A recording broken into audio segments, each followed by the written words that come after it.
Friends, আসসালামু আলাইকুম। দেখেন, একটি গ্রাম আর একটি শহরের মধ্যে কতটুকু পার্থক্য। এটা হচ্ছে একটি গ্রাম। এই গ্রামের মানুষ এখানে বসবাস করে। সরল সহজ সাদামাটা মনের মানুষগুলি এখানে থাকে। যদি বলি তাদের মধ্যে কোনো প্যাচগুচ নেই তাহলে ভুল হবে। গ্রামের মানুষের মধ্যে শহরের মানুষের চেয়ে প্যাচগুচ আরো বেশি। 1 ইঞ্চি জায়গা নিয়ে, ধন সম্পদ নিয়ে, হানাহানি নিয়ে, পার্শ্ববর্তী নিয়ে, সবকিছু নিয়ে।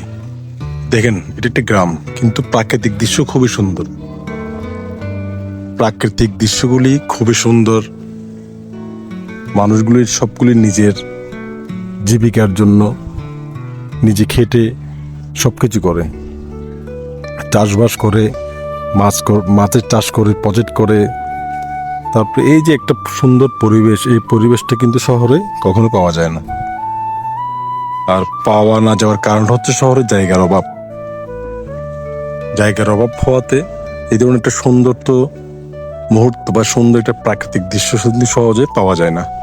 সো আমরা যারা শহরে থাকি বা শহর থেকে যখন গ্রামে আসি, হঠাৎ করে আসলে আমাদের কাছে এই সমস্ত দৃশ্যগুলি খুবই ভালো লাগে। যে কথাগুলি বলতেছি, গ্রামের দৃশ্য কবিতার মতো লাগে। কিন্তু শহরে যারা আমরা থাকি তাদের কিন্তু শহরে ভালো লাগে। আবার গ্রাম থেকে যারা শহরে যায় ওদের কিন্তু শহর ভালো লাগে না, গাড়ি, বিল্ডিং, ক্যাসের বেচার আওয়াজ, এগুলির জন্য। বাট আসলে এই একটা প্রাকৃতিক দৃশ্য। আল্লাহ তাআলার এই দুনিয়াটা অনেক সৌন্দর্য অনেক সুন্দর করে সৃষ্টি করেছেন আমাদের বিধাতায় পৃথিবীটাকে। আমরা শুধু সৌন্দর্যটা উপভোগ করব। সো ফ্রেন্ডস, আপনারা লাইক, কমেন্ট, শেয়ার করে দিবেন। এই ধরনের দৃশ্য অনেকে দেখতে পায় না। যারা ভিডিওর মধ্যে দেখবেন তারাই হয়তো দেখতে পারবেন। সো ফ্রেন্ডস, ভালো থাকবেন সবাই। আসসালামু আলাইকুম।